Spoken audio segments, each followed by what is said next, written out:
Welcome to another edition of Life, Love, and Philosophy. This is the second part of my interview with my good friend Jim O'Neill. As I mentioned in a previous program, Jim has had many diverse experiences. He served as a commissioned officer in the U.S. military. He has taught at both the high school and college levels. He's an avid runner and at one time coached track teams and indeed was a highly respected track coach. Also, he's been an avid traveler. He's lived in Japan, Germany, and Hong Kong at different times. And today, we'll zero in on his experiences living in Japan. Jim, welcome to the program. Thank you very much. I was kind of hoping for Oprah, but who knows? This could lead to bigger things. You well, know, you just don't know. She could be watching. I hope so. I know that you speak Japanese, and as I mentioned in my previous program, I know that your wife is Japanese. Mm-hmm. How long did you live in Japan, and what brought you there? Well, the U.S. Army brought me there the first time when I was stationed in Okinawa. That was just for 1 year. But I got very interested in Japanese even before that. And I met my wife in New York. She was actually going to college in the United States. And we got engaged, and right after that I got a job with American Express and was sent to Japan. So we had the peculiar situation where I was working in Japan. I, an American, was working in Japan, and my wife, who was Japanese, was living and working in New York. Yeah.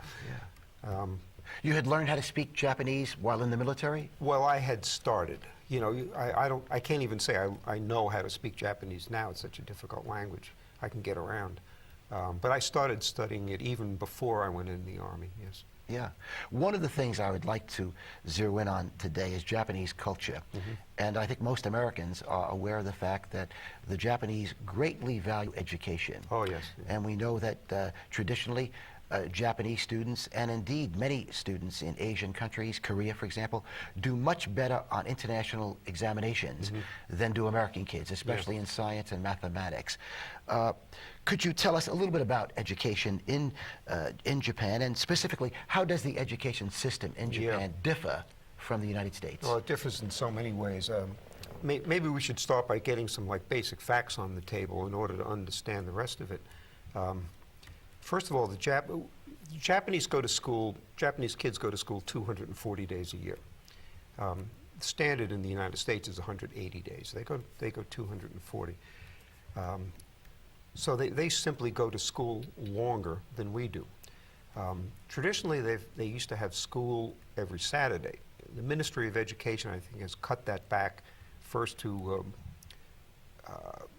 give the kids 1 day off a month, and they may be cutting it back even further. I'm not sure. So traditionally, the kids have gone to school 5.5 days a week. That's right. And the school year is longer. They don't have a long summer break. They have 4 weeks off in August. And during that time, though, they are given assignments, and they are supposed to be doing about 4 hours of schoolwork a day at home. And I believe, I've read this, I haven't observed it, but I've read that the teachers go around to the homes checking on the students during the summer vacation. So they don't have to go to school, but they're still doing school work, yes. Just recently, I read an article about the so-called cram schools in Japan.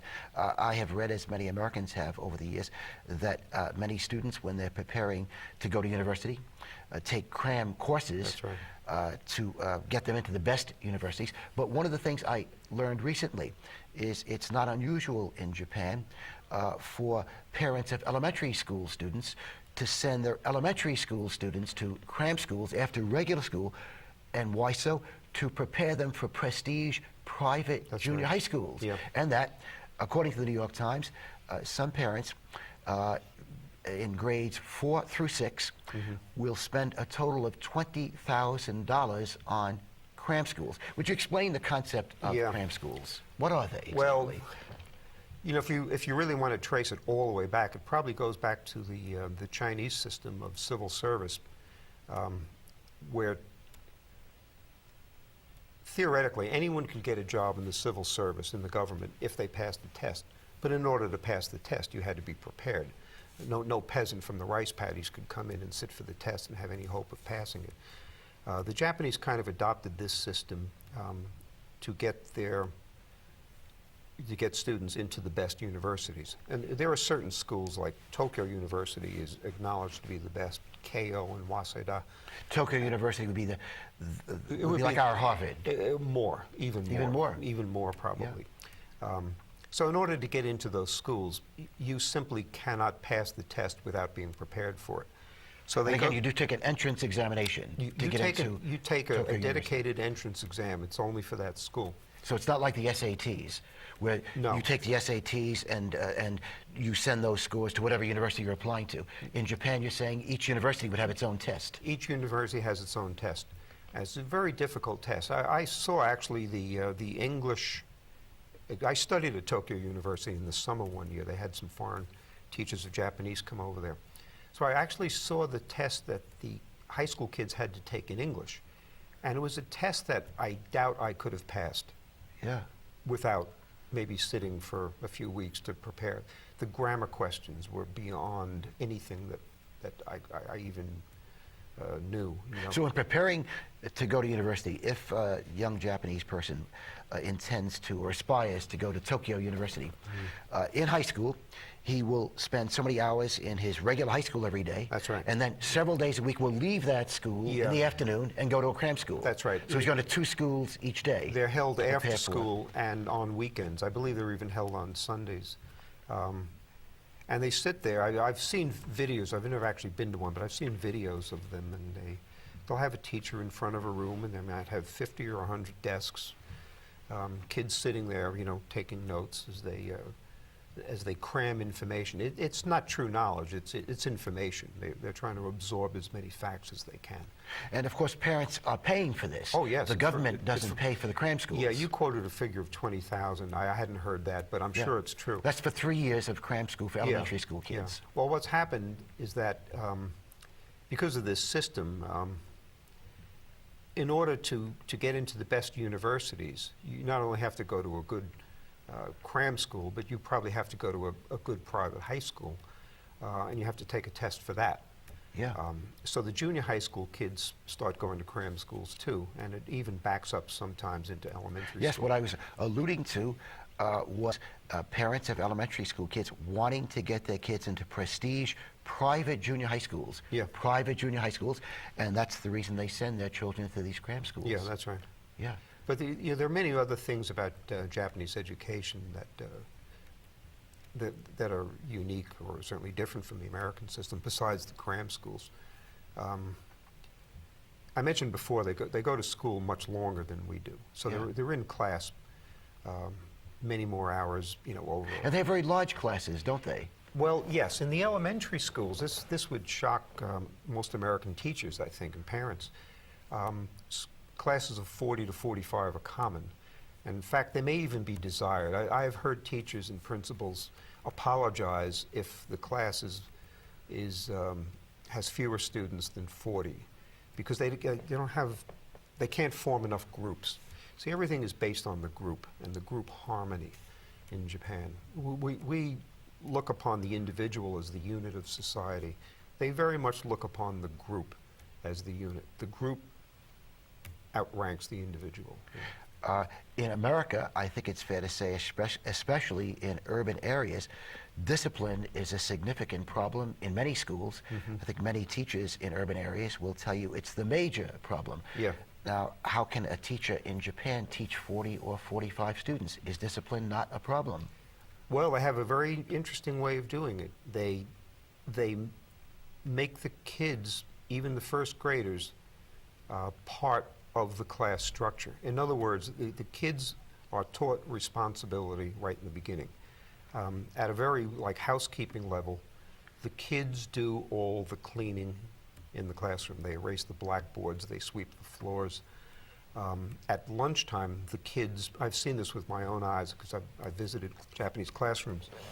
At a certain signal from the teacher, the kids put their books down. One group will run to the locker and start pulling out trays. Another group will get to another locker and pull out dishes and things. And then a third group of maybe 3 or 4 kids will run down the whole, just disappear. So where are these kids going? Well, they come back a few minutes later with trays of food that have come from the cafeteria. They eat in the classroom. The kids rearrange the desks, you know, and they serve each other. And they eat this meal, and the teacher is in the room with them. Sometimes the teacher reads a story for them. Usually the teacher just let the kids go wild. They start yelling and running around the room and having fun, releasing steam, you know. Then at the end of the lunch period, the teacher will make a, will say something, and they do the same thing in reverse. They collect the dirty dishes, the dirty trays, put them away, you know. First, second, third graders, I've seen them on their hands and knees in the hallways with buckets of water and brushes and soap. Yeah. 3 or 4 of them together, scrubbing on their hands and knees, scrubbing the floor. The Japanese school systems don't have to spend very much money on custodial staffs. They are usually amazed when we explain that we have to hire people to clean the school. That's done by the students. Yeah. Would you say that in Japan there is more respect accorded to the teaching profession? Oh, definitely. Well, for one thing, the Japanese teachers are paid much better than they are in America. And I believe this is true. This is something that sticks in my mind that I read some time ago, that there's something like 3 applicants for every available job in Japan. So they tend to be very selective. And I also seem to recall that by law, the highest paid Japanese civil servants are teachers. Yeah.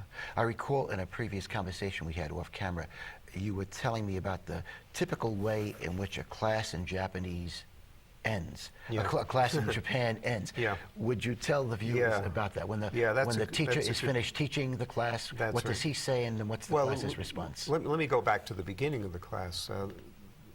The teacher walks in the room, and there will be a student leader. There's a word which we have adopted in English, hancho. We spell it H-O-N-C-H-O, but that's actually a Japanese word, or it's 2 Japanese words. They spell it H-A-N. They write it in their, syllabary as H-A-N. Han is like a group, and cho is leader. So on a rotational basis, the teacher will assign a student to be hancho, the class leader. The teacher walks in the room, and the hancho will say stand, and the students stand. Then the student will say bow, and the students will bow respectfully to the teacher, and then say sit, and then they sit down. Then the class goes on. At the end of the class, the teacher will usually say something like "Sore de ijo desu," that's enough for today, right? And the students will stand and bow and say "Domo arigatou gozaimashita." Thank you very much for teaching us. Yeah. I have what I consider to be a very interesting column in front of me, written by a New York Times columnist, Nicholas Kristof. Yeah. Kristof has lived in Japan as well as in China. And in this column, he tries to explain, at least give his opinion, as to why Asian students do so much better, generally speaking, than American students, and why even Asian American students generally do better than other American students. So I just want to read some excerpts from this piece because it relates to so much of what you're saying. Mr. Kristof begins his column. First of all, the column is entitled "The Model Students," and he begins in this way. Why are Asian Americans so good at school? Increasingly in America, stellar academic achievement has an Asian face.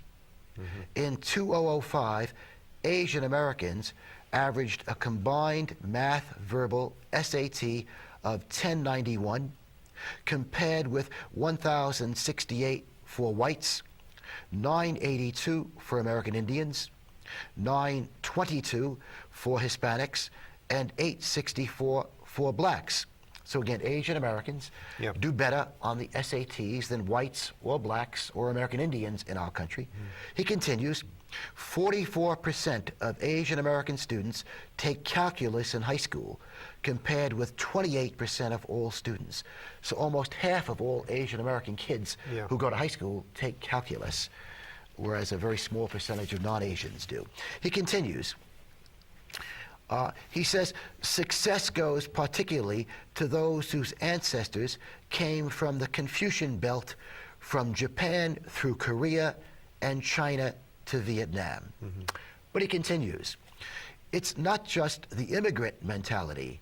For Japanese American students are mostly fourth and fifth generation now, and they're still excelling. He continues, Confucianism encourages a reverence for education. Confucius, of course, the most famous philosopher in China, and so many of his beliefs were spread to other Asian countries such as Japan. He continues, in a Confucian culture, it is intuitive that the way to achieve glory and success is by working hard and getting A's. American kids typically say in polls that the students who succeed in school are the brains. Asian kids typically say that the A students are those who work hard. Pretty interesting distinction. Can I comment on that? Please do. Yeah, that's very much the Japanese philosophy. I can only speak with some authority about the Japanese system, but I believe what you say about the Confucian belt, East Asia, is also true. The Japanese have an expression that every child can master every subject. And they put far less stress on so-called native intelligence than in hard work. You succeed by hard work. And this is not just something that occurs in the classroom, but this is the way they live. The success of Japanese baseball players, you know, they recently won the World Baseball Championship. They believe it's not because their players are talented or stronger or, you know, have natural abilities, because they work harder. Yeah. And that's the key to the success in the Japanese classroom. They simply work harder, and they are expected to And of course, succeed. This work ethic is at least partly, if not mainly, due to the Confucian ethic. That we know that until just a few years ago, the Japanese worked more hours in businesses and factories than any other people in the world. Yeah, I don't just know recently, by the way, just recently, according to a lead article in the New York Times and the Wall Street Journal, which within the last 2 or 3 years, believe it or not, Americans have now surpassed the Japanese in the number of hours they work. So now Americans work more hours than the Japanese, they work more hours than the French, the Dutch, the English, etc. But again, the point I want to go back to is that so many people, in trying to account for why Asian kids do so well in school in Asia and in America, say so much of it is the work ethic. They work hard. Japanese kids work hard. There's another interesting aspect, and I'm not sure this is true, but it seems to make sense to me. But one of the reasons it is said that the Japanese, and probably the Chinese too, do better in science and math than the American kids or the Western kids has to do with the nature of their language, especially the written language. You know what the Chinese characters look like. The ideographs, is that what they call ideographs? Well, the Japanese call them kanji, which is, it's the pictures, you know, the complicated looking ones. You know, we have to remind people, the Japanese, for those few people who may not know it, they don't use our alphabet, A, B, C, D. Well, they do, but do they? Well, they do in conjunction with two other alphabets and the kanji. They have simultaneously, you pick up a newspaper. But Japan doesn't have an alphabet, does it? Japanese. Oh, Japanese, yes, it does. It does have an alphabet. Oh, yes. Oh, I didn't know that. Yeah. But it doesn't substitute for the kanji. It's used together with the kanji. You know what I mean? It's a very complicated system. Yeah. But anyway, learning the kanji, the Japanese have about 2,000 of them. Symbols. They've reduced the number. After World War II, they cut them way back. There's still about 2,000 of them. And there's only one way to learn them, and that's by rote memory and practice. You know, the kids will sit there and they'll write, you know, one of the characters over and over and over Does a again. character represent a word or a letter? A word. A word. A word. But anyway, some psychologists say that because of the right brain training that they get in learning these characters, learning how to write them and read them, that they're actually, it makes them somehow better to deal with concepts in math and science. Yeah. You know, in preparing for this program, since I've taught for many years, and I know you have taught for many years, I wanted to spend a lot of time on education, which we're doing. And it's also interesting that some commentators now on education claim another reason the Japanese perhaps do better in school than we do is that their teacher training is more comprehensive, and that teachers in Japan do much more to help each other to become better teachers. And in fact, I have an article in front of me in which talks about the idea that Japanese teachers will videotape lessons and share those lessons, not just with other teachers in the school, but sometimes at conventions, teacher conventions. And some of the American commentators now who are criticizing American education say that it's not enough that we test kids more. This No Child Left Behind program of the president emphasizes tests, that the idea is that we also have to improve teacher training. So many of our colleges, so many of our universities do a deplorable job in preparing people to teach, especially in the inner schools. You and I well know, I think you'll agree with me, that the best teacher training is done in the school. It's learned from experienced masters. It's good to go to college and get the methods classes and stuff, but in order to succeed as a teacher, you really have to learn a lot on the job. There's a lot more collegiality in the Japanese schools. You and I taught at the same school, so we know what this situation was, but teachers, I always felt very isolated as a teacher. I was in my classroom alone. This is when you taught high school now? Yes. Because Jim is teaching at the university level now. Yeah. You're in the classroom alone, and you only see other teachers if you happen to have a coincidental lunch period. And even then, you're usually so busy marking tests, maybe preparing lessons, doing administrative work, that you hardly have time to discuss methods with other teachers. So you really don't have a chance to learn from each other. Yeah. Whereas in the Japanese system, they build it in. They actually have a teacher's room where the teachers eat together at the same time. They do have a chance to contact each other much more. When I read about Japanese teachers videotaping lessons, it reminded me that when I taught high school years ago and did some college teaching as well, that very few teachers, perhaps no professors I've ever known, videotape lessons. And this is a mystery to me. You know, you would think if a teacher... I think they do some of it now. If a teacher, if a professor wants to improve his technique, well, why don't they do what baseball players and football players do? We know that in sports, in major sports, even college sports, they take out the videotape and they watch the previous games. They watch the players' performance in the previous games, and they try to help players improve their performances by seeing themselves on videotape. And again, I have to use the word mystery. It's a mystery to me why a significant percentage of teachers in America and professors in America aren't using videotaping to improve their own performance. You know what happened, I think, been a little out of touch because I haven't taught in the high schools in a few years. New teachers today are required to submit videotapes Are they? of lessons. Yes. Yeah. But I think once they're fully licensed, I don't believe there's any further requirement. Yeah. And I don't think the schools generally use videotapes for the learning In more than 30 years of teaching, I can recall 2 teachers besides myself who used the videotape machine. Yeah. And in fact, I recall eventually the machine broke down, and the administration didn't seem very interested in repairing.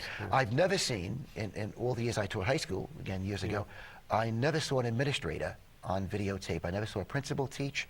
I never saw an assistant principal teach on videotape. For good reason. Yeah, who knows? And this is not a cheap shot at them. I had some good principals, some who weren't so good, by the way.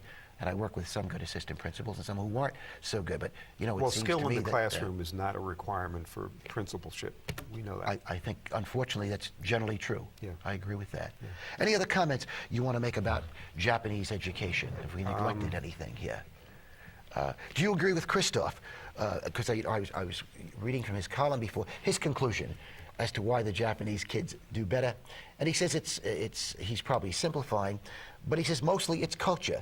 The Japanese attach more importance to education than we do, and their kids work harder than our kids, and perhaps their teachers are better prepared to teach than our teachers. There's one more factor that you absolutely cannot ignore, and that's the role of the parents. Now, I certainly believe this, and perhaps you agree. Many teachers I've talked to believe this too, that success in an American classroom almost always is accompanied by parental involvement. Studies in psychology prove you to be correct. When you have parents who care about their kids' education, the student generally will do well. Japanese parents are dedicated to their child's education, sometimes to a fault. There's something the Japanese call kyoiku mama. Mama is obviously the American word for mother, but kyoiku is education. So the kyoiku mama is an education mother, someone who has dedicated her life probably to the education of her children. And they not only check on the kids' homework and their studies and their grades and their tests, things like that, but if the kid is sick, some of these mothers will actually go to the child's classroom, sit in the back and take notes for the child and bring them back Yes. at the end of class. Inconceivable in America. I just, the children, our students would be so embarrassed. They would rather die than have their mothers do this. I think you're making a very good point, because one of the handicaps American teachers are working under is, I think, the fact that so many American parents, from what I read and from what I've experienced, Yeah. are not very involved in their kids' education and don't provide much motivation. I suspect there are many homes in America where books are almost totally absent, Yeah. where a good newspaper is totally absent. Yeah. So yes, I think maybe Japanese teachers, in a sense, in one respect, have it a little easier than many American teachers. Oh, yeah. In that so many Japanese kids are getting great parental support and come to school highly motivated to learn. Yeah, sure. Jim, there are so many other things I wanted to get to today. I wanted to talk about religion in Japan, sports in Yeah. Japan, housing in Japan, the aging Japanese population and what the implications are of this. So I want to invite you now to come back another time. We'll probably go through 7 or 8 sessions. I don't know. In any event, It's okay with me. I It's very much interesting. I like to appreciate do you this. coming today, and Thank you we're very going to do much. this again and get to some of those topics. Absolutely, absolutely. Finally, as usual, I would like to end with a quotation from Henry David Thoreau. Thoreau, in his masterpiece, Walden, reminds us that we are all artists. Thoreau penned the following words: "To affect the quality of the day, that is the highest of arts."